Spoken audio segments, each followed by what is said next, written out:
जब मैं छोटा था तो मेरे फादर मुझसे एक कहानी बताते थे। हमारे गांव में जो पीर है वो कहते थे कि जो गांव का पीर है उनमें इतनी ताकत थी कि एक बार एक बॉम्बे से सेठ आए, बिजनेसमैन, और उनका जो जहाज़ था समंदर के अंदर फंसा हुआ था।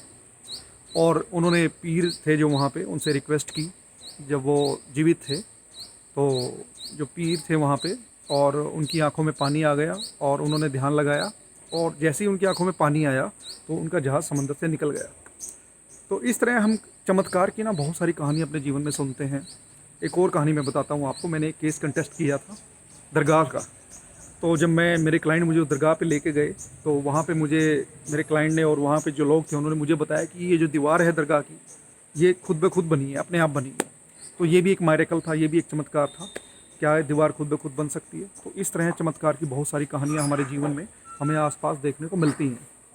लेकिन अगर आप डिटेल में जाएंगे तो आपको बड़ी क्लैरिटी के साथ, कुछ कहानियों के साथ बड़ी आसानी से समझ आ जाएगा कि चमत्कार जैसी कोई चीज़ इस दुनिया में होती ही नहीं है। जैसे मैं एक छोटी सी कहानी आपको सुनाता हूँ। एक बार एक बंगाली बाबा थे और वो ट्रेन में सफ़र कर रहे थे। और जब वो ट्रेन में सफ़र करने लगे तो टीसी आया। टीसी ने कहा कि बाबा जी टिकट दिखाइए। तो बाबा जी के पास टिकट नहीं थी। तो टीसी ने कहा कि बाबा जी मैं आपको नीचे उतार दूंगा। तो हालांकि उनमें कहा सुनी हुई। कहा सुनी होने के बाद टीसी ने ट्रेन की चेन खींची। ट्रेन को एक सुनसान जगह जहाँ से गुजर रही थी ट्रेन, वहाँ ट्रेन रुकी और बाबा जी को नीचे उतार दिया।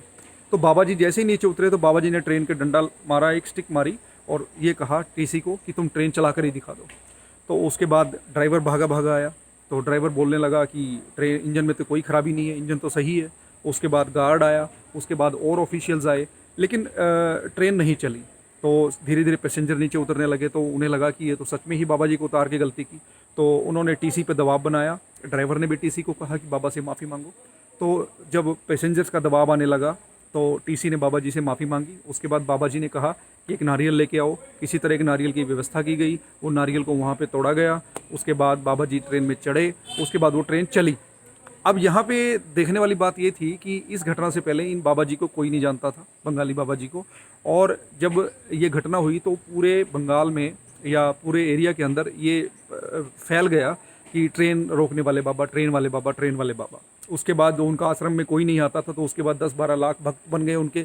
लोग उनके आश्रम में आने जाने लगे और फेमस हो गए ट्रेन बाबा के नाम से। लेकिन उनका जो डिसाइपल्स था, चेला था, उसने सारी उम्र उनसे पूछा कि बाबा जी आप एक बात बताओ, ये राज क्या था, ये टेक्निक क्या थी, आपने जो ट्रेन रोकी उस दिन? तो बाबा जी ने कभी ये डिस्क्लोज़ नहीं किया। लेकिन जब बाबा जी मरने लगे तो उन्होंने अपने चेले से कहा कि चलो आज मैं तुम्हें बता ही देता हूँ। तो बाबा जी ने उनको एक बात कही। वो जो ड्राइवर था, वो जो गार्ड था, वो जो टीसी था, वो सब मेरे आदमी थे। मैंने उनको रिश्वत दी हुई थी। तो दोस्तों, चमत्कार जैसी कोई चीज़ नहीं होती है। चमत्कार की जो कहानियाँ हैं वो घड़ ली जाती हैं लोगों, और इन कहानियों में जो फंसते हैं वो अक्सर जो कम पढ़े लिखे लोग हैं, जो अज्ञानी लोग हैं, जो मूर्ख लोग हैं। और कई बार तो समाज के एक बहुत बड़े तबके को मूर्ख बनाने के लिए समय समय पर समाज के अंदर बहुत सारे लोगों ने, इवन रिलीजियस इंस्टीट्यूशंस ने, और बहुत सारी कहानियों को जन्म दिया है। बहुत सारी कहानियाँ बनाई गई हैं लोगों को अपनी ओर अट्रैक्ट करने के लिए, अपने रिलीजियस इंस्टीट्यूशंस को, अपने धंधों को चलाने के लिए। अब जैसे एक और कहानी मैंने सुनी थी।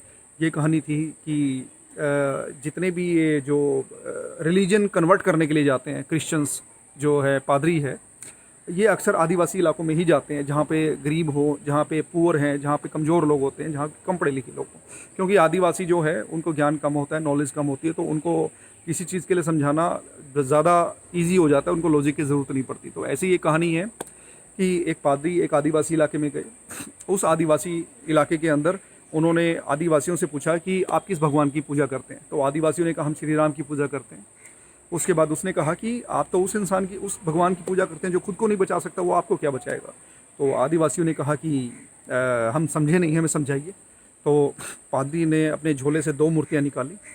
एक मूर्ति थी लोहे की बनी हुई, श्री राम की धनुष लिए हुए, और दूसरी मूर्ति थी ईसा मसीह की। और उन्होंने दोनों देखने से लग नहीं रही थी कि लोहे की है और वो लकड़ की है। तो ईसा मसीह की जो मूर्ति थी वो लकड़ की थी और भगवान श्री राम की थी वो लोहे की थी, लेकिन पेंट उन पे ऐसा था कि दोनों ही लकड़ की लग रही थी। तो उन्होंने कहा कि एक पानी का बड़ा बर्तन लेके आइए। उस पानी के बड़े बर्तन के अंदर उन्होंने दोनों मूर्तियाँ छोड़ दी, और छोड़ने के बाद जो श्री राम जी की मूर्ति थी वो डूब गई और ईसा मसीह जी की मूर्ति वो तैरने लग गई। तो सभी आदिवासी कहने लगे कि सच में ये तो चमत्कार है, श्री राम जी तो डूब गए। तो वहाँ पे लेकिन एक समझदार पढ़ा लिखा इंसान था। उसने कहा कि नहीं नहीं नहीं नहीं पादरी जी, हमारे जो श्री राम हैं वो इस पानी की परीक्षा में थोड़ी बिलीव करते हैं, पानी की भी कोई परीक्षा है। हमारे श्री राम जी तो अग्नि परीक्षा में बिलीव करते हैं। तो जो अग्नि परीक्षा जब के लिए जब तैयार किया गया तो उसमें जो ईसा मसीह की मूर्ति वो राख बन गई और श्री राम जी धनुष लिए खड़े रहे, तो पादरी जी वहाँ से चले गए, रन अवे हो गए। तो कहने का मतलब ये है कि जितनी भी कहानियाँ बनाई जाती हैं, बहुत सारे लोग हैं, बहुत सारी जगहों पे इसलिए जाते हैं कि उन्हें लगता है कि चमत्कार हैं, जबकि सच्चाई ये है कि चमत्कार होता ही नहीं है इस दुनिया के अंदर। और चमत्कार जैसी कहानियाँ घड़ी जाती हैं, चमत्कार जैसी कहानियाँ बनाई जाती हैं लोगों को अपनी ओर खींचने के लिए, आकर्षित करने के लिए, समाज के एक तबके को अपनी ओर टर्न करने के लिए। अदरवाइज़ मेरे दोस्तों, इस दुनिया में कोई चमत्कार जैसी कोई चीज़ होती ही नहीं है। इन कहानियों से शायद आपको कोई ना कोई लॉजिकल अंडरस्टैंडिंग एक बनी होगी कि चमत्कार नहीं होता, बेसिकली कहानियाँ बनाई जाती हैं। नमस्कार।